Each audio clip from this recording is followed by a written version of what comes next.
So you also need to remember how to, like, for example, draw free body diagram. Okay, that's very general. Or how to calculate bending moment, things like that. Okay, that I will test you in term test ones and not in your final. Or I will teach you before the term test one, not before the final exam. Okay, so this is how it's going to go. Right, so let's look at the content, what will be taught. Okay, so this is a general overview of the content. So what will be covered will be pure bending.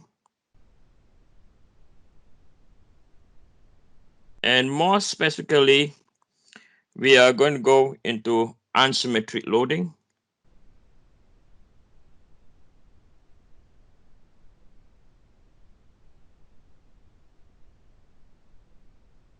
Okay, so there's one topic, and I'll look at the books and I'll tell you what chapter it is.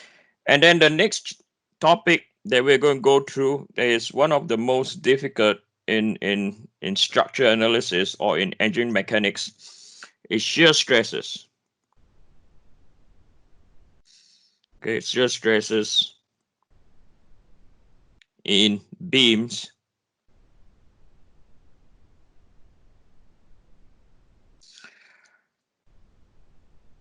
and thin wall.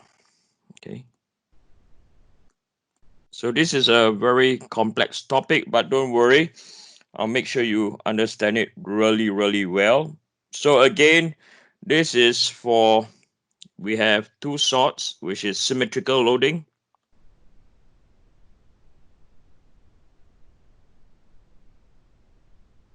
and then we also have unsymmetrical loading.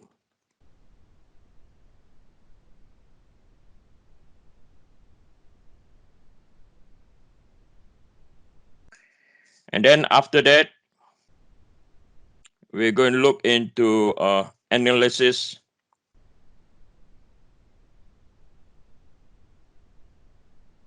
analysis and design of beams under combined loading, under combined loading. So combined loading over here, what I'd like to emphasize is the stresses in normal and shearing configuration. Okay. So if you guys have taken 2PO4, right? In 2P, you need to look at shear stress and bending moment. For this case, okay, we will take the shear stress to find the shear force to find the shearing stress and the bending stress to look for normal stress, and then we're going to combine them. Okay, so something that is not something is different from 2P, but you still have to remember your content from 2P. You cannot just say, okay, I've done 2P, I'm going to forget it. No, you can't do that. Okay, then we're going to look at principal stresses.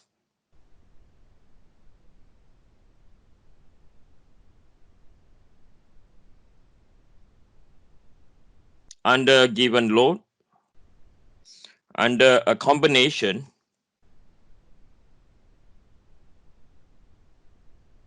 of given load. So for this case, the loading, the combination, which means is under axial loading,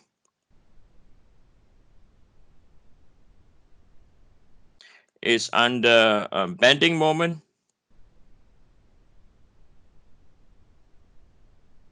is under shearing stress or shear force, is under torsion. Okay, now I think the most important thing over here is this is very critical, right? This is designing for the real world, okay? Not isolating one and forgetting the other, okay? So this is designing the real world, okay?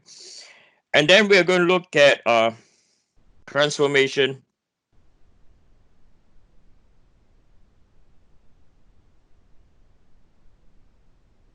of stress and strain.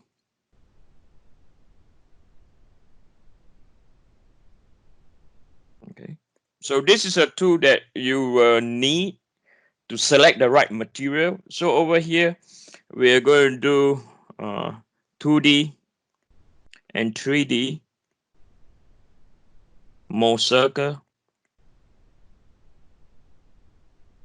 Okay, so 2D and 3D mold circle view. Then we also look at theories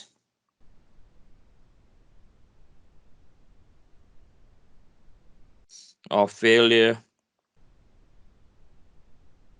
So a few examples. It can be Tresca, von Mises, okay, or von Mises, or you can have most failure criteria. Okay. Then from here, the final topic that we're going to look at is going to be columns. So columns over here, we're going to look at symmetrical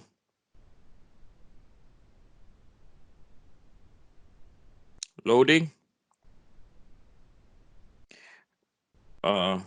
for buckling analysis.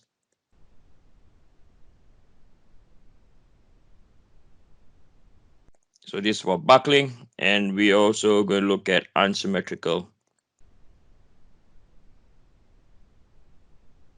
loading for buckling analysis. So these are the topics that we are going to go through. Okay, and if some of you think that this is like 2P, it is nothing like 2P. Okay, so 2P is a very specific skill set that you learn, that everything is isolated. Over here, we're going to combine everything and analyze structure and do design work.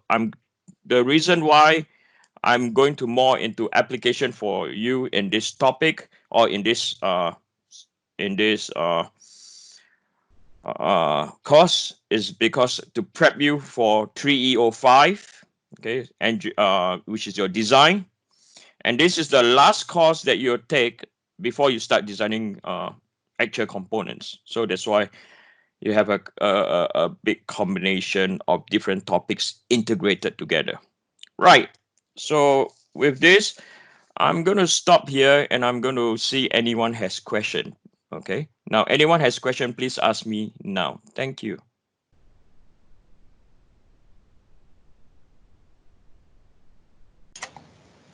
Eugene, Yes. for the marking scheme, will any of the weekly quizzes be dropped? Oh, yes. So what I will usually do is I will pick the best of. I don't know. First of all, I can foresee that we are going to have 24 quizzes. Okay, so I can pick the best of 20, the best of 18, or I can take everything.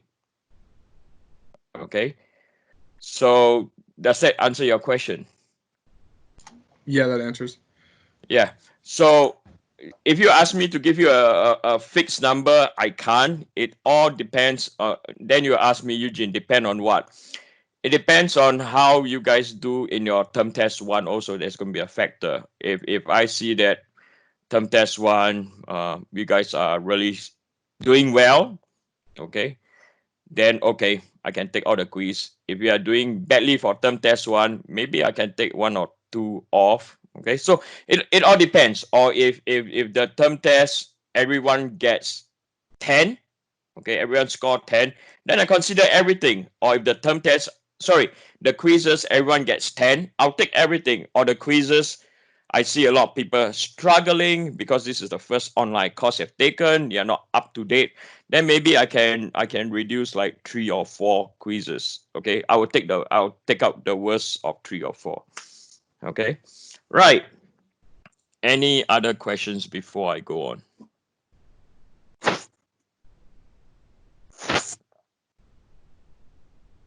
No. Okay.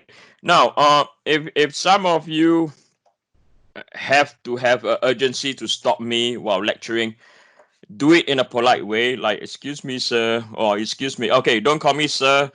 Don't call me Dr. It pissed me off. Just call me Eugene. Okay, are we clear? Right, just address me as Eugene. I prefer so much that than the other two destinations is a complete waste of time. Okay, so this is our course outline, as you can see, and this is what we're going to cover. Right, now the final exam, okay, will be on the last week of class. Okay, so if you are thinking about going away, so it's going to be the final exam.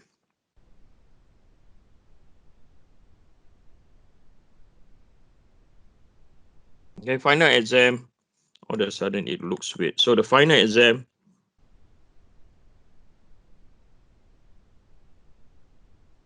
will be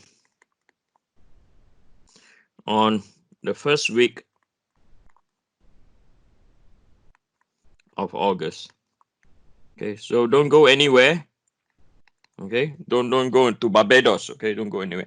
Now, regarding MSAF, don't bother. Okay, if you cannot make it, just let me know. Don't waste your MSAF for this. Not worth it. Okay. And I don't know how MSAF will work also, because this is the first technical spring summer course. Right.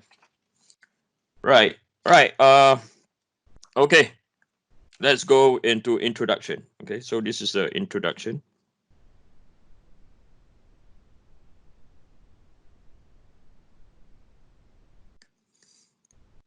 Right, so the introduction is, I'm going to show you the end product. Okay, I'm going to show you at the end of this course, partly what are you capable of. So you can see a beam structure over here. Okay, you can see a beam. You can print your screen. Okay, so you have 4 forces that are applied, okay, on a specific. So this is a very specific cross section of a beam. So this is the cross section that you see in figure 3. So I would like you to determine the principal stresses, okay, the maximum shearing stress, the principal plane at point A. So we are going to analyze what is going on at point A. So then the next thing that you ask, hey, why principal stresses? Okay, why principal stresses? But before I address the question why principal stresses, then you will come up with you will see properties of your structure. Okay, so this is from a table. Okay, this is from a table that you can see, and on this table, okay, this can be found at the back of textbook, at the back of your textbook.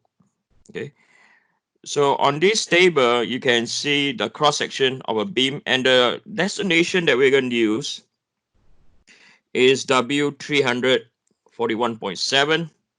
So over here we highlight W741. So these are the data that are important to us. Okay, so these are the data that are critical to us. Okay. I will explain you the data later on, what is it all about. But let's address the issue of why principal stress. Okay, why principal stress is required.